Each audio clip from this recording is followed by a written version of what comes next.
एक समय की बात है। ब्रह्मांड की उत्पत्ति के पश्चात भगवान विष्णु और ब्रह्मदेव आमने सामने आ गए।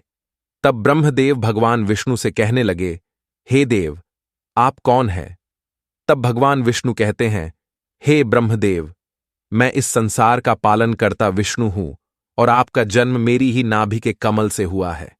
मैंने ही आपको सृष्टि के निर्माण का कार्य सौंपा है। यह सुनकर ब्रह्मदेव को बड़ा क्रोध आ गया। वे कहने लगे, हे देव, इस सृष्टि की रचना तो मैंने ही की है। मैं ही सृष्टि करता हूं, मैं ही परब्रह्म हूं। मुझसे पहले इस सृष्टि में कोई नहीं था, इसीलिए मैं ही आदि हूं और मैं ही अनंत हूं।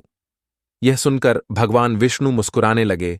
उन्होंने ब्रह्मदेव के मन में निर्माण हुए अहंकार को जान लिया और उन्होंने ब्रह्मदेव के अहंकार को तोड़ने के लिए युक्ति सोची। भगवान विष्णु जानते थे कि ब्रह्मदेव रजोगुण से युक्त है, इसी कारण से ही उनके मन में अहंकार निर्माण हो गया था। भगवान विष्णु ने ब्रह्मदेव का अहंकार तोड़ने के लिए भगवान शिव का स्मरण किया।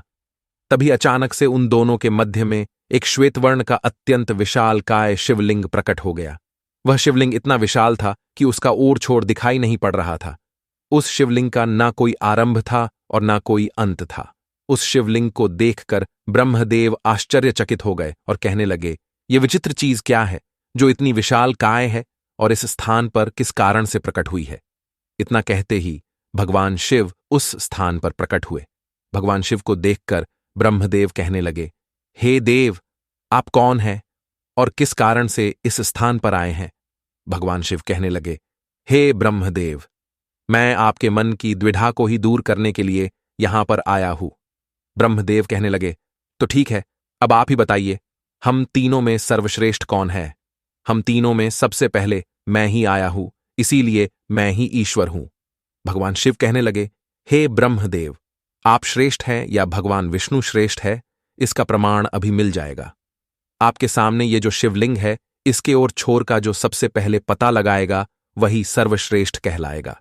हे ब्रह्मा, आप ऊपर की ओर जाइए और भगवान विष्णु नीचे की ओर जाएंगे। जो सबसे पहले इस शिवलिंग की ओर छोर का पता लगाकर लौट आएगा वही दोनों में श्रेष्ठ हो जाएगा।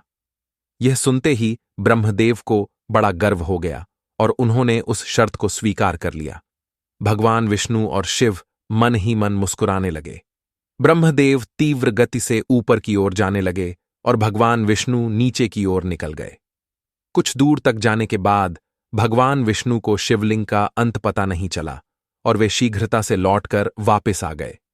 किंतु ब्रह्मदेव अहंकार से ऊपर की ओर जाने लगे, लेकिन उन्हें शिवलिंग का अंत कहीं पर भी दिखाई नहीं पड़ा। ब्रह्मा जी बहुत देर तक ऊपर की ओर जाने लगे और थक कर बीच में हो रुक गए और सोचने लगे, ये कैसा विचित्र शिवलिंग है, इसका ना तो कोई ओर है और ना कोई छोर है। तभी अचानक से केतकी का एक पुष्प शिवलिंग के मस्तक से नीचे गिरने लगा, जिसे ब्रह्मा जी ने धारण कर लिया। उस पुष्प को लेकर वे बहुत प्रसन्न हुए और उसे लेकर लौटकर आ गए।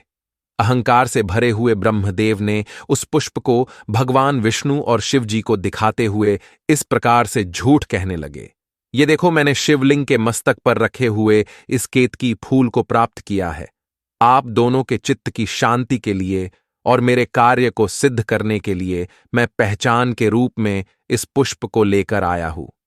ब्रह्मा जी के उस वचन को सुनकर भगवान विष्णु ने केतकी के पुष्प की ओर देखकर कहा, हे ब्रह्मदेव, इसका साक्षी कौन है जो यह बताएगा कि आपने शिवलिंग का अंत देखा है? इस विवाद को सुलझाने के लिए सत्यवादी, बुद्धिमान, पवित्र और निष्पक्ष व्यक्ति को ही साक्षी बनाया जा सकता है। ब्रह्मा जी बोले, इस समय पर इस बात की साक्ष्य देने के लिए कौन आएगा? जो बात सत्य है उसकी साक्ष्य तो यह केतकी का फूल ही बताएगा। इतना कहकर ब्रह्मा जी ने केतकी के फूल को साक्ष्य देने के लिए विवश किया। तब उस केतकी के फूल ने भगवान विष्णु से झूठ कहा, हे भगवान विष्णु, ये बात सत्य है कि ब्रह्मदेव मुझे शिवलिंग के मस्तक पर से उठाकर लाए हैं। हे प्रभु, आपको किसी प्रकार का संदेह नहीं करना चाहिए, ब्रह्मा जी इस शिवलिंग के पार गए हैं। यह मेरा कथन बिल्कुल सत्य है। केतकी के ऐसे झूठे वचन सुनकर भगवान विष्णु मन ही मन मुस्कुराने लगे और कहने लगे, हे ब्रह्मदेव, मेरे लिए तो स्वयं महादेव ही प्रमाण है। वे ही साक्षात शिवलिंग हैं, वे ही अब सत्य बताएंगे। यदि वे कह देंगे कि ब्रह्मदेव ने शिवलिंग के अंत का पता लगा लिया है तो मैं मान लूंगा। ब्रह्मदेव और उस केतकी के फूल के ऐसे दुष्ट व्यवहार से भगवान शिव अत्यंत क्रोधित होकर कहने लगे, हे असत्य बोलने वाले केतकी के पुष्प, तुमने झूठ बोला है। मेरे मस्तक से गिरने के बाद ब्रह्मा ने तुम्हें बीच में ही प्राप्त किया है। तुमने इस स्थान पर झूठ बोला है, इसीलिए आज से मैं तुम्हारा त्याग करता हूं। आज के बाद कभी मुझ पर केतकी का फूल चढ़ाया नहीं जाएगा। तब ब्रह्मदेव को भी अपनी भूल का पता चल गया और वे लज्जित होकर भगवान विष्णु को नमस्कार करने लगे और कहने लगे, हे भगवान विष्णु, मैंने श्रेष्ठ होने के लोभ से असत्य वचन कह दिया है, कृपया मुझे क्षमा कीजिए। मैं जान गया हूं कि आप ही सनातन नारायण हैं और ये भगवान शिव है जो तीनों लोकों के स्वामी हैं। मेरे मन में अहंकार उत्पन्न हो गया था, इसी कारण से मैंने झूठ बोला है। तो दोस्तों, इस प्रकार से भगवान शिव ने ब्रह्मदेव का घमंड तोड़ दिया और उसी दिन से केतकी का फूल भगवान शिव पर चढ़ाया नहीं जाता है। ये कथा आपको कैसी लगी कमेंट करके अवश्य बताएं। जानकारी अच्छी लगी तो वीडियो को लाइक जरूर करें। कमेंट में हर हर महादेव और जय श्री हरि विष्णु अवश्य लिखें। साथ ही चैनल को सब्सक्राइब करें। आप सभी का धन्यवाद।